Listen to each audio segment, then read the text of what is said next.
what do I do? I don't know what to do anymore. What's the point of living if there aren't any more episodes to watch? But like, the show ended happy in the best way it possibly could. But like, it's so problematic. And this video is gonna be like, let me tell you something, hear me out, but let me tell you something. Let me tell you something! Let me tell you something! So there's this show that I just finished binging and I cannot shut up about it. I love this show so much and I need to get my thoughts out there. I can't talk about it to anyone because nobody really knows this show, but it's just like I need to talk about it. I need to. So this is why I'm making this video. This show is the best thing ever written. It's poetry, it's cinema, it's literally like, I don't know, the best thing that's happened since the Bible. I literally feel so hype while watching this show that I feel like I could fight a grizzly bear. Nobody asked for this, but here I am. Enjoy. So the show is called Fushigi Yugi, The Mysterious Play. My dad owns the box set for some reason. I guess it was really popular in the Philippines, and I watched it throughout like my childhood. I watched it probably like in grade school. My comfort show growing up was this 90s anime. So I put on Fushigi Yugi just to see, I don't know, it's been a while since I watched it. Let's see if current me still will enjoy the show. And guess what, guys? I do. I do so much, maybe even more. It does live up. Like, I didn't have the thing of like, oh no, maybe watching it now I'm going to realize that it was actually just a really bad show. And yeah, it's a really bad show, but it's also amazing. Like, I love it. I honestly forgot how intense, how charming, how rich this show is with its characters and its world. It literally has anything that you could ever want from a shoujo. It's an isekai, it's historical, it's a political drama, has romance, intense battle scenes, drama, war, betrayal, genuinely funny moments. I cried like twice while watching the second season. It becomes weirdly meta and it balances all of this so well. Not to mention there's so much drip, like, look at all this fashion. Just beautiful animation. It's the best thing ever since sliced bread, and it's just also really, really bad. It's so bad. On top of it also being really bad, it's also pretty problematic. I will not deny it. I'll get into that later. But especially being like a romance anime in the 90s, it's literally a soap opera. It's so cheesy. It's like the thing when you watch like a K-drama. At the end of like almost maybe every single episode, the soundtrack will play as the characters longingly look at each other. You make a beautiful couple. Do you know what you're saying?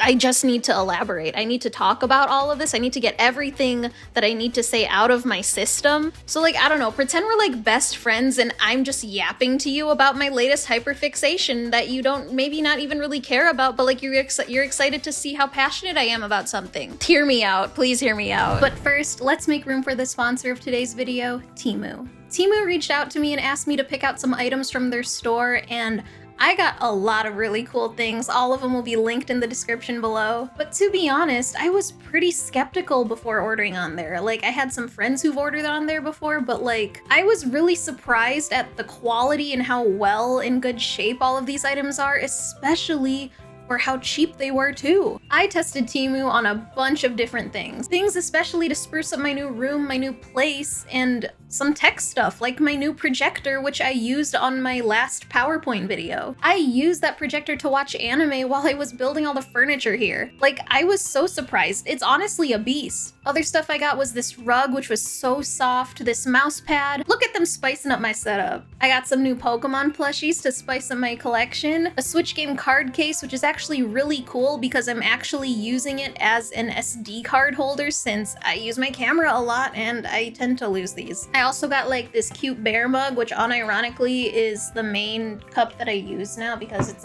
so cute. I also got some fun keycaps because if you didn't know, I collect Switches, so it's nice to have a little thing to click them with. Right? I actually got this neon light from Temu. All of this for such a great price. Temu also offers free delivery and free returns up to 90 days. So if any of that interests you, you can go ahead and download the Temu app through the link in my description, where if you use my code DKJ9463, you can get a $100 coupon and check out the deals yourself. Thank you again, Temu, for sponsoring today's video, and let's get back to it. Now that's out of the way, let me tell you about why Fushigi Yugi has taken every single fiber of my being. I'm not really going to spoil like the big plot points of the show, but I am gonna talk about it. I'm gonna talk about little moments in it, maybe. It's so good. Like, this video is also me trying to convince others to watch it, so like I'm not gonna say anything that I wouldn't say to someone that I'm like really trying to make them watch, you know? I don't know. It's a 90s show. You've had many years to watch this show. I'm gonna talk about it. So in the series, we follow these two girls. They're best friends, childhood friends, Miyaka and Yui, but our main girl is Miyaka. She's like your typical, this is a shoujo, but she's like your typical shonen protagonist. Eating is one of her defining personality traits. She's an airhead, but she's like really passionate, but like that kind of really makes her quirky. She's not like other girls. Then we have her best friend Yui, who is the top of the class. She's more reserved. She's the brains, while Miyaka's the brawn, basically. And so in this show, we follow these two girls into a library where they find this book called The Universe of the Four Gods, in which they get isekai'd into the book and land into feudal China. They learn that there's like a war happening around there, and all of these villagers, all these people, this is where one of the problematic things happen. Episode 1, these girls, they're in their school uniform, and then all the villagers are like, all the men are like, oh my god, they're showing their ankles. Lewd them. They just lewd them immediately, and then it even gets worse. It gets worse. They decide to, the men want to sex traffic them. Yeah. They don't do it, but they try. They grab our main characters, but like our main girl, Miyaka, she's a weirdo. For some reason, she's like really into pro wrestling and beats them up. She literally fights them. The comedy, it's such a 90s anime. The comedy, she's like, guys, you're messing with a girl who's got her vaccines. Hey, what in tarnation you think you're doing anyway? I could ask you the same thing. Don't underestimate me because I'm a girl. Side thing, during all of these types of scenes, I will say I watched the English dub, and the English dub is less concerning and problematic than the Japanese sub. And the dub is actually not bad. I enjoy the dub. It's a stacked cast. It's less problematic, but like you do you, but it's still kind of problematic. But then, because, you know, she's 3v1ing these guys. It's a lot of dudes to fight. So our main boy, You need 4 men to handle 1 girl? Come on. Let's make the odds more even. our main guy, Tamahome, comes through, and I'm just gonna let you know, our main guy, Tamahome, is Flynn Rider core. Same character, copy-paste, same traits, carries themselves in the same way. He helps Miyaka and Yui and is like, pay up. I saved you guys. What do you have to offer me as thanks? But of course there's character development, and guess what? It's a romance anime, so this isn't a spoiler. 1, it's a romance anime. 2, they're always together. You know that they're gonna end up together. Miyaka and Tamahome, they're the couple, okay? So anyway, back to the plot. She ends up at the Emperor's Palace with Tamahome, where she learns that there has been a prophecy about a girl who comes from another universe that is there to help save them from the Great War, which can only be done if she summons the beast god Suzaku, which is like this really big phoenix. And in order to summon this beast god, the girl must locate and find all 7 celestial warriors to become the priestess of Suzaku. Basically, the goal here is for Miyaka to find all of the stars that make up the constellation of Suzaku in the sky. Like, it's kind of like astrology mixed with the zodiac stuff in Fruits Basket. You get introduced to such a huge cast of characters that are so unique, each one with their own personality that you love. But anyway, Miyaka and Tamahome are gonna get together by the end. But honestly, they are so toxic. Red flags, both of them. But there is a character that is the greenest flag. He's my favorite. I love him. I'm telling you, this character walked so Kyo Soma could run. His name's Toski. He's another orange-haired hothead. Maybe I have a type, but he's literally the best character in this show. Another reason why I love this show so much is that there's so much mystery. It's called The Mysterious Play, but there's There's so many questions that you want to have answered, and it does answer it all by the end of it. It gets to the point where Miyaka's brother is like worried about her and being like, where's my sister? Why isn't she coming home? I'm gonna research this book. What's up with that? But then Yui gets then pulled back into the book. But guess what? She's now going to be on the opposite side of this war to Miyaka, and now it's not just a war between countries, but it's a war between friends. And like, of course, as I said, it's a romance through and through, and there is literally every romance trope under the sun in this show. Anything you could ask for. Enemies to lovers, star-crossed lovers, love triangles. I'm gonna preface, incest actually is not one of the problematic things that this show has. Forbidden love, amnesia. There is a moment in the series where Tamahome gets amnesia and it's kind of tragic, but like one of my favorite moments ever while watching this show is that they do the trope of playing the opening song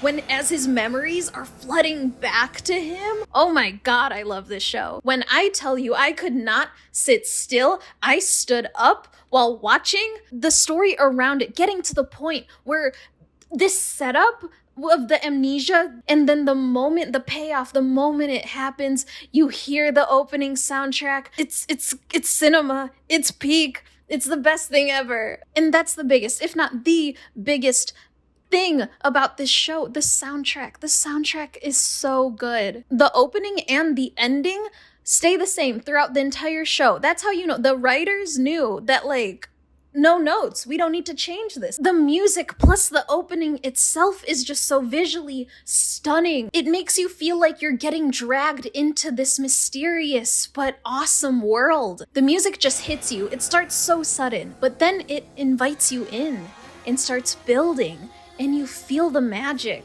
You're watching Miyaka standing tall as the priestess, surrounded by the 7 warriors, all leading to our main boy Tamahome, and then the beat drops. Tell me this isn't peak cinema. Stand aside, Christopher Nolan. Out of the way, Billie Eilish missed Song of the Year. This anime has soundtrack of the life. But wait, I did say that this anime is it's pretty problematic. I'm not gonna deny it. Some of the jokes don't age well. It's really corny, and also there's really, really rough things to get through while watching. Like I did say that the first episode does consist of the sex trafficking.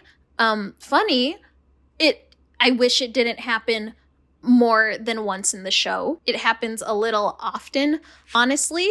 And then in the second season, I'm gonna say, my dad only owns the box set for season 1, so I had no idea this existed until like high school, that there was a second season.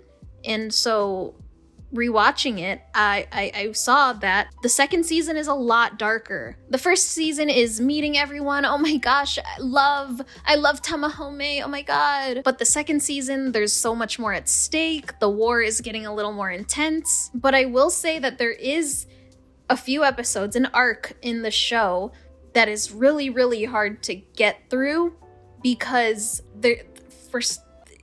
in the show,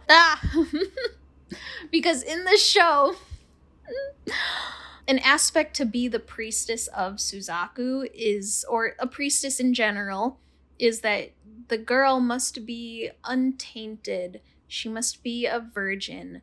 And in the show, the enemy tries to kind of defile her. It's honestly really hard to watch and get through, but I will say the show solves it pretty decently. Like the episode where Tamahome finds out or sees this happen is the most viewed episode, which goes to show like at least people were ready and happy that our boy came. I think they solved it really well. I think even though it's a weird plot point to have, it does the job. I can't be mad at it. I think everyone, me watching it, we were able to move on and still enjoy the show. And I don't know. It was weird. It was unsettling. Why did this need to happen? I don't know, but it did, and I want to tell you about it because, as I said, it's problematic because it's like, why is that an aspect of the show? Second season also gets to the point of deconstructing the isekai genre, making commentary on it. It becomes really like meta,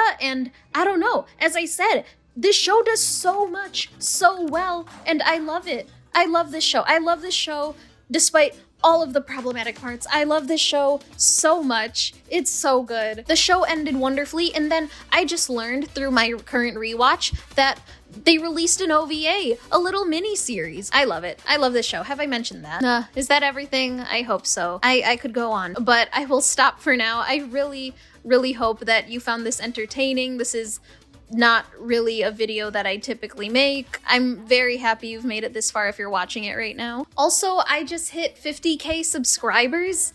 Thank you.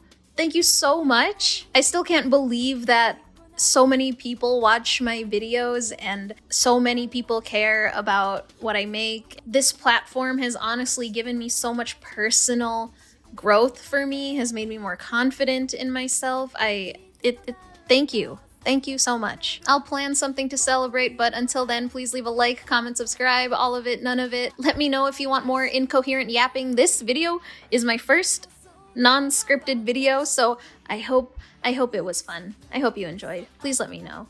It's not like I care or anything.